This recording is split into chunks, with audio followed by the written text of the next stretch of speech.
Hi guys, thanks for tuning in to another video on ForgottenWeapons.com. I'm Ian McCollum, and today we're taking a look at a neat little 22 caliber rifle made by the Musgrave Company in South Africa. They call this the Ambidex, and it is a straight pull 22 caliber bolt action where you can actually take the bolt and swap it left to right and back and forth. And in fact, if you look closely, you'll notice you can see a bolt handle on the right side of this gun and on the left side of this one. It's really a pretty neat system. It originated with a Musgrave gunsmith by the name of Johann Hubert, who apparently found a magazine article on the Browning T-bolt, which is a straight pull rifle, although not ambidextrous, and he decided he wanted to try and make a copy of it. He was a gunsmith and all. And so basically on lunch breaks, he would work on this design, and then eventually he left the company, and his work was discovered by another, like the head of the R&D department at Musgrave, a guy named Billy Attard. And Billy Attard thought, well, this is a kind of neat gun. I wonder if this is something we could actually produce. So they sat down and took a look at it and decided that, yes, they could in fact produce this gun. And in fact, kind of weirdly, Musgrave, which was one of the biggest gun makers in South Africa, didn't actually have a 22 caliber rifle in its catalog. That's weird because 22 caliber shooting and rifles are extremely common and popular in the country. Although it's also kind of, there may have been good reason why they didn't have one. CZ rifles, or as they're called in South Africa, Bernos, were the de facto standard in 22s. We'll get to that a little bit more in a moment. For now, let's take a look at how this ambidextrous system actually works. So the idea here is when you pull the bolt back, it's actually going to pivot out to one side. This is the locking block that holds the action in place.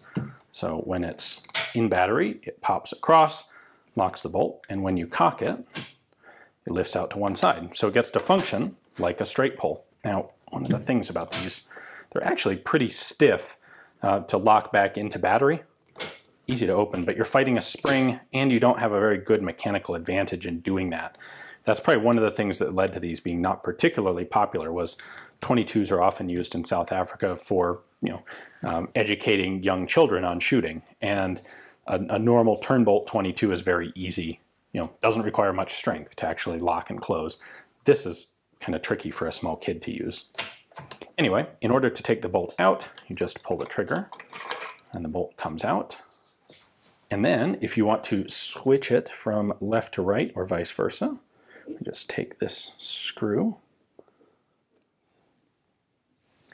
unthread that, and then depress this to take the tension off from the firing pin.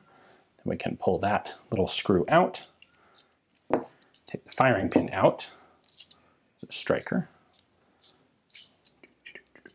We'll get this here. There we go. So, completely disassembling the bolt. Put it in so that the hole is on the opposite side, like so. Drop the spring back in. We can put this guy in.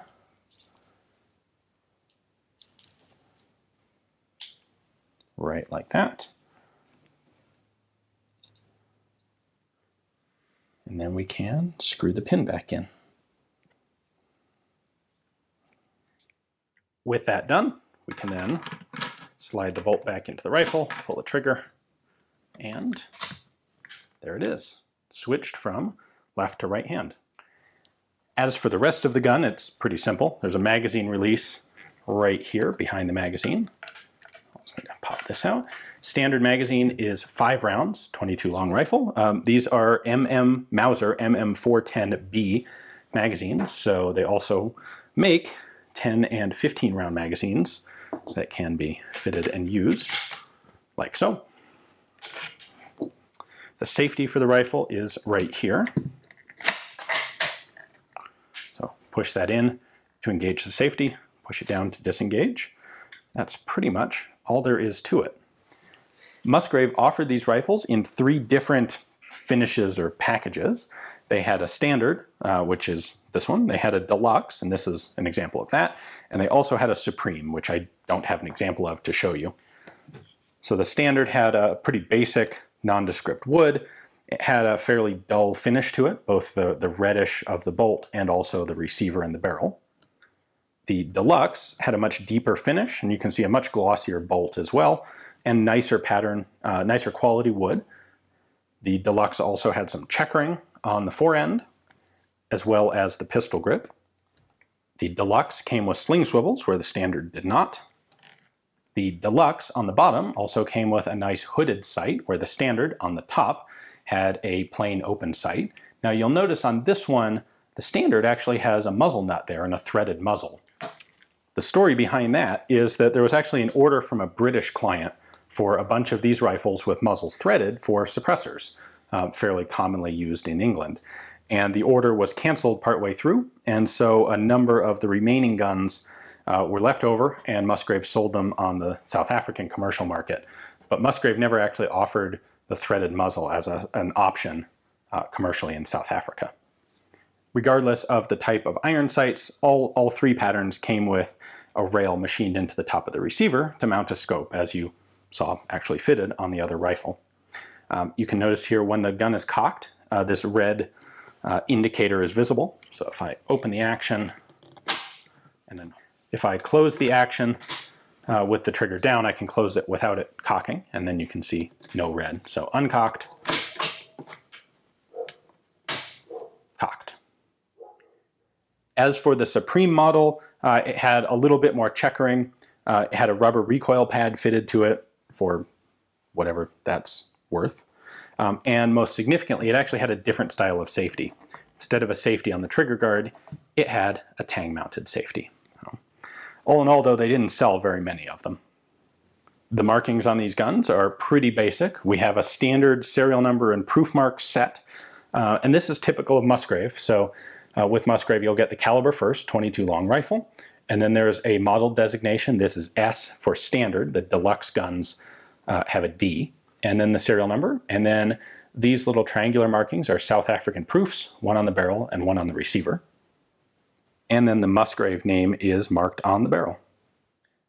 Well, once they decided to actually produce these, it took the R&D team about 16 months to have the final design ready. In May of 1988, they were introduced. They made not more than 400, and by the early 1991, they had ceased production and the rifles were gone. Why so few? Why such a short production period? Well, a couple things. These had a very high production cost, far more than they should have. They were competing against a really well-entrenched brand in CZ. And I guess the ambidextrous thing just didn't really seem like a big deal to people. So at the cost, nobody really saw a good reason to buy one of these rather than a CZ or a 22 caliber Mauser, the other extremely popular and common brand here. So that was it for the Musgrave Ambidex. By 1991, it was all gone. So kind of the definitive standard of a forgotten weapon now. Anyway, hopefully you guys enjoyed the video. I thought it'd be cool to take a look at this neat and unusual action. Thanks for watching.